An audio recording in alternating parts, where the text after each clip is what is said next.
목구멍이 포도청이고 부모들이 그렇게 애쓰면서 이제 하루살이를 하는데 그래도 아이들 학교는 보내야 되겠다는 그런 생각이 계셨던 것 같아요. 그래가지고 그 남산국민학교에 또 그때는 뭐 학비 드는 것도 아니니까 여튼 또 집 근처에 있고 그러니까 이제 가게 됐고 거기서도 이제 어느 정도 몇 달 지내다 보니까 또 그 서울 태평국민학교 대구 분교라는 이름으로 이제 간판 걸은 학교가 생겨가지고 그리 이제 거의 반강제적으로 이제 그쪽으로 옮기게 됐어요.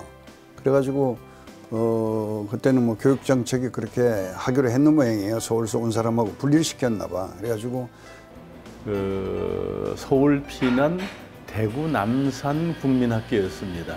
제가 4학년에 입학을 했습니다.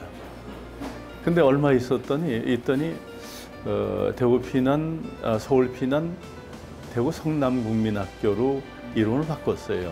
근데 처음에는 9월달 10월 중순까지는 그 화장터 근처 언덕배기에 노천 교실에서 수업을 했어요.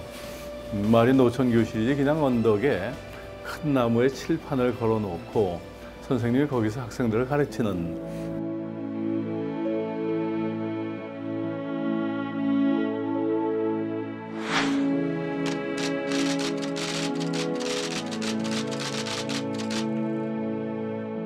6학년이 한 반이 있었던 걸로 기억하는데요. 한 반에 남녀 학생 해가지고 반반 이렇게 앉아서 약 한 50명 정도 그렇게 공부를 했습니다. 그렇게 해서 6학년 이제 1년을 거기서 마치고 그 당시에 중학교는 물론 대구에 있었지만은 서울에서 피난 온 학생들만 따로 가르치는 서울 피난 대구 연합중학교라는 게 있었습니다. 13살에 왔으니까 내 남자 동생 그때 당시에 저기 12살짜리가 물찌개 지고 그리고 이제 학교는 가야 되는데 뭐 어디가 연합학교는 거기 현지 학생들만 가고 종합학교라고 있었어요. 초가집에서 배웠어요. 거기에 이제 입학을 시켜줬어요. 그러면 이제 동생 5살짜리하고 2살짜리하고는 거기 상다리에다가 묶어놓고 왜냐면 그때 당시에 이제 나쁜 사람들이 막 잡아갈까 봐 그리고 거기서부터 A, B, C, D를 배우고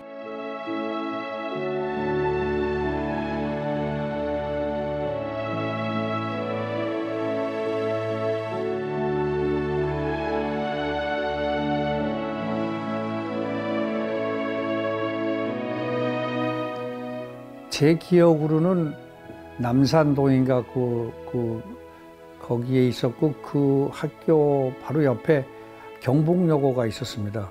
그게 제가 학교 다닐 때 경복여고가 다 타버리고 그런 적이 있었는데 거기에 비하면 정말 너무너무 여름엔 덥고 겨울에는 춥고 천막 학교였어요. 그 교실에 들어가면은 각 학교 그 중학생들이 그때 교복을 다 이제 까먹을 입고 모자를 다 썼는데 연합중학교니까 그건 아마 우리 역사에 전무후무할 겁니다. 뭐 그런 학교가 없을 거예요. 왜냐하면 한 교실 안에 예를 들면은 서울에 있는 경기중학교, 서울중학교, 배재중학교, 뭐 용산중학교 많죠. 그 아이들 다 한 번에 같이 있어요, 이렇게.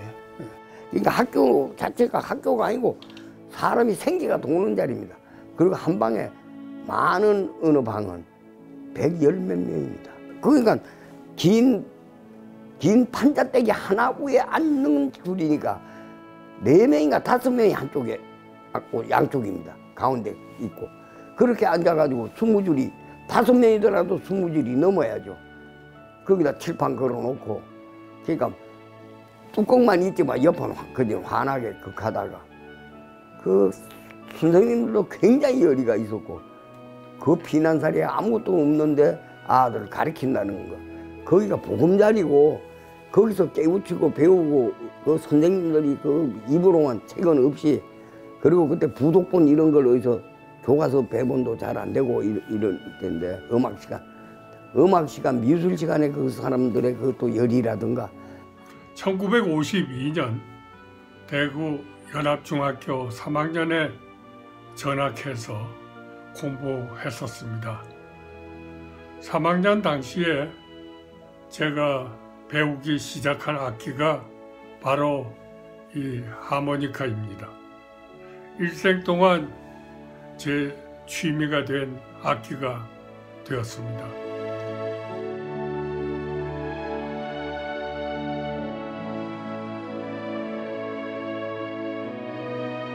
아마 대부분 학생들이 다 그랬겠지만 저도 점심을 먹어본 기억이 별로 없어요. 그래서 아마 근데 여름이 그래서 많이 싫었죠. 천막이기 때문에 그 천막을 뚫고 들어오는 그 햇살이 너무 뜨거워가지고 너무너무 더워서, 그렇다고 뭐 에어컨이 있는 것도 아니고, 그래서 대부분의 시간은 아마 영남일보가 그때 많이 팔려서 거기 가서 신문 받아서 한 20장 정도 받아서 그걸 팔면은 사흘을 한 끼도 못 먹고 식구 다 가. 그러니까 남 아닙니까? 어리니까 엄마 할매는 안 넘어졌는데 나는 10끼째 학교 가가지고 수업한다고 앉아있는데 어느 틈에 깨보니까 엎혀가고 있어요. 그 2학년 처음 대구연합 시작했을 때 담임이 김소영이라는 분인데 우리말도 하도 어릴 때 일본 가가지고 일본 문학하고 한 사람이 돼서 시인인데 그 양반이 정말 집에 밥도 우리 데려가서 집에서 밥도 먹이고 한 양반이고 그 양반한테 문학이 그 굽는 판에 오만 세계 문학 얘기를 얼마나 잘해주시는지. 국어 선생님이셨지만 들어와서 그 세계 명작 소설에 대해서 얘기해 주실 때는 저희가 정신이 이제 깜빡할 정도로 너무너무 좋았습니다. 그래서 다른 분은 다 기억을 못해도 그분 한 분만은 아마 잊지 못해요. 얘가 백충현이라고 서울대학교 대학원 원장한 친구예요. 피난문 중학교 같이 나온 친구고요. 김동근이라는 애고 칠성못에서 이제 사이다 마시는 거고. 이게 소년세계도 내가 사진 소설에 나와가지고 이원수 선생이고. 글을 쓰는 게 재미가 있었고 그때부터 제가 어릴 때 시작한 그 학원 잡지 같은데 글을 발표하기 시작했습니다. 그러니까는 아주 멀리 보면은 보면은 그때부터 제가 글을 쓰기 시작했죠.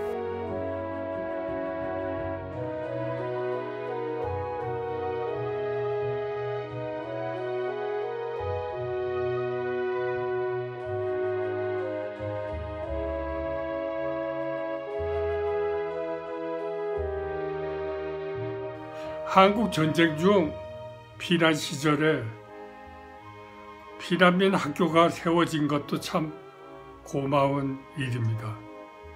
더욱 고마운 것은 그런 어려운 가운데서도 대구연합 중고등학교 교가가 제정되었다는 것은 자랑거리가 아닐 수 없습니다.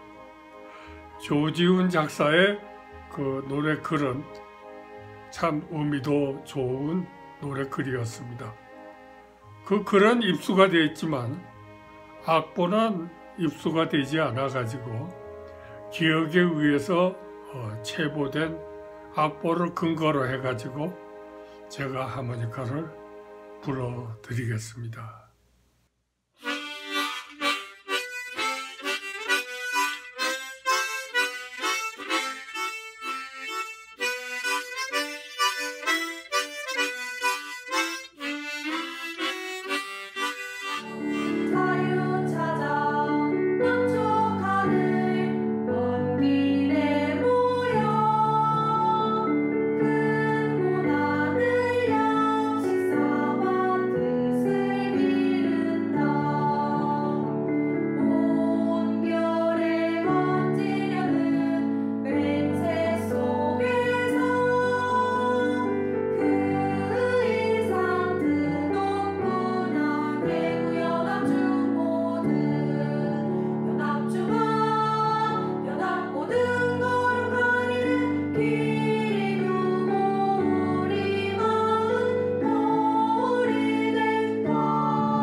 피난 학교 다닐 때는 뭔지 몰랐어요.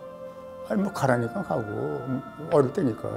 뭐 이거 학교가 이래 그런 뭐 생각은 전혀 없었고 고맙기만 했고 그때 교복 입고 모자 쓴 것만 해도 감사하고 그냥 좋아 다니고 그랬으니까요.